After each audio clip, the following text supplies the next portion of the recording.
Tu asifiwe. Amina. Bwana ni mwema na wakati wote. Bwana ni katika kambi la mtaa wa Swea ambapo kambi lilianza tangu Jumapili mpaka kufikia siku ya hii leo, na kambi linaenda na moto unaosema nitakwenda nikimsubiri Yesu. Lakini pia fungu kuu ni katika kitabu cha Luka 21 na mstari ngapi? Wa 28. Kuna mambo kadha kadha ningependa wajulishe watazamaji wa Mloe Digital TV. Ni upi tofauti kati ya kambi la mwaka huu na makambi mengine ambao wewe umeuona tangu umeanza kuhudhuria kambi hili? Kwanza kabisa napenda kumshukuru Mungu kwa sababu ametuwezesha katika kipindi cha mwaka mzima na ametupatia kambi bora tulivu, ambalo hata huduma zake naona kwamba zina tofauti na makambi ya mwaka mwingine, kwa sababu hata vipindi, mhudumu wake ni kambi ambalo tumebarikiwa hata kuhudumiwa na mhudumu kutoka nje, kutoka katika nchi yetu ya Kenya, akiwa ni mkurugenzi wa mjengo.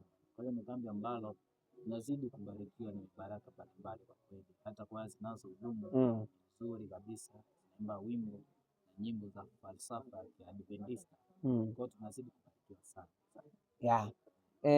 Bila shaka program za makambi zinatofautiana kulingana na kila kambi, na nimeona baadhi ya makambi kidogo, kambi la mtaa wa Swea limekuwa na program za kitofauti. Je, hili unaweza kulizungumzia? Kweli kambi la mtaa wa Swea lilikuwa na program za tofauti kabisa. Kama ulishuhudia makambi ambayo alikuwa live Bugongwa, Butimba, lakini ukija kukompea na mtaa wa Swea imekuwa tofauti kidogo.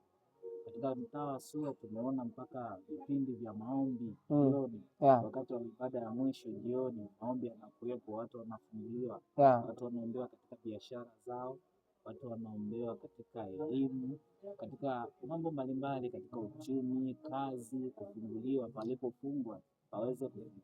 Kwa hiyo tunaona ni programu ambazo ni nzuri, lakini pia ni kambi ambalo lina huduma au kipindi cha unabii tofauti na makambi mengine. Na kipindi cha unabii, watu wanajifunza unabii katika makambi, lakini ni kambi ambalo pia tunapoangalia huduma za vijana wanapotawanyika wanazidi kujifunza mambo mengi. Kweli tunazidi. Asante sana.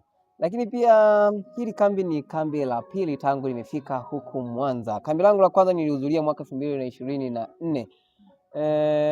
Mwaka 2024 sikuweza kufanikiwa kuona kwaya ngeni. Je, mwaka huu kuna kwaya ngeni ambayo umehudhuria katika kambi hili la mtaa wa Swea? Kweli katika kambi hili la mwaka 2026 ipo kwaya ngeni, kwa ni kwaya yetu Seke ambayo inaimba nyimbo kulingana na falsafa ya Adventista wa Sabato, muziki ambao ndio kanisa linashauri kuimba. Kwa hiyo ni kambi ambalo tumebarikiwa. Na kuachana na hiyo kwaya ya Seke, na hizi kwaya zote za makanisa zimekuwa kama kwaya ngeni, maana nyingi zilikuwa zinaimba nyimbo zile za midundo ambazo kanisa alishauri, lakini mwaka huu wote wamekuja kwa kuimba falsafa ya Sabato ambayo ni nota. Kwa hiyo kambi hili ni kama vile tunazo kwaya ngeni zaidi ya 4. Okay, jambo jema sana. Hii ni utofauti kidogo na wamefanya improvement katika swala la uimbaji, lakini pia kitu cha kipekee, naona hata umati wa watu umezidi kuongezeka. Kwa kawaida nakumbuka baadhi ya miaka wanafunzi walikuwa wapati fursa hii ya kuhudhuria kwa sababu maybe makambi yanatokea ikiwa ni msimu wa likizo. Je, vipi mwitikio kwa sasa ambapo kambi imefanyika na wakati wanafunzi wa chuo kikuu cha Mtakatifu Agustino wakiwepo chuoni, mwitikio wao ni upi kuhudhuria katika kambi la mtaa wa Swea? Kusema kweli, mwitikio wa wanafunzi kutoka katika chuo kikuu cha St. Augustine University of Mwanza, tunaona mwitikio umekuwa ni mkubwa, na hii yote ni kwa sababu makambi yamewekwa kipindi ambacho wanafunzi bado wako chuo. Na hata kama vipindi vinaendelea, lakini wanafunzi wanaendelea kujitoa na kufika eneo la kambi na kupata huduma na kumimina mioyo yao katika Kristo. Tunaona wanafunzi wanaacha coursework, wengine walikuwa na test lakini wanaacha na kuja katika makambi. Kwa hiyo ushauri wangu ni nini? Katika conference yetu ya SNC wanatakiwa waangalie hili swala kwa karibu, wasipange makambi ya mtaa wa Swea kipindi ambacho wanafunzi wapo likizo. Na wanafanya wanafunzi, kwa sababu wengine wanaenda likizo, wanaenda field, wanafika maeneo ambayo makambi tayari yamesha malizika.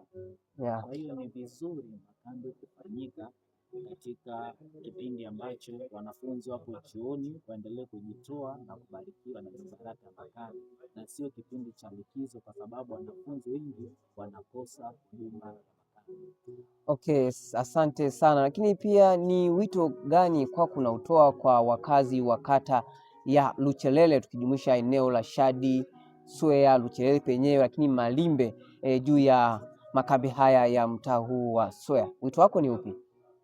Wito wangu kwa wakazi wote wa kata hii ya Luchelele ambao wanafanikiwa na kusikiliza mahubiri yanayoendelea katika makambi haya, tunawakaribisha sana, wakaribie sana kwa sababu huduma zinazoendelea hapa ni masomo yanayotolewa hapa, lakini na maombi ambayo yanafanyika hapa kwa ajili ya kuombea watu wa Mungu yanaweza kufungua maisha yao, lakini pia yanaweza kuwasaidia katika uchumi wao. Sehemu zilizofungwa zitafunguliwa, lakini pia vipo vipindi ambavyo vinaendelea mpaka wakati wa usiku. Sio muda tena wa kuendelea kupoteza muda wetu na mambo ya kidunia.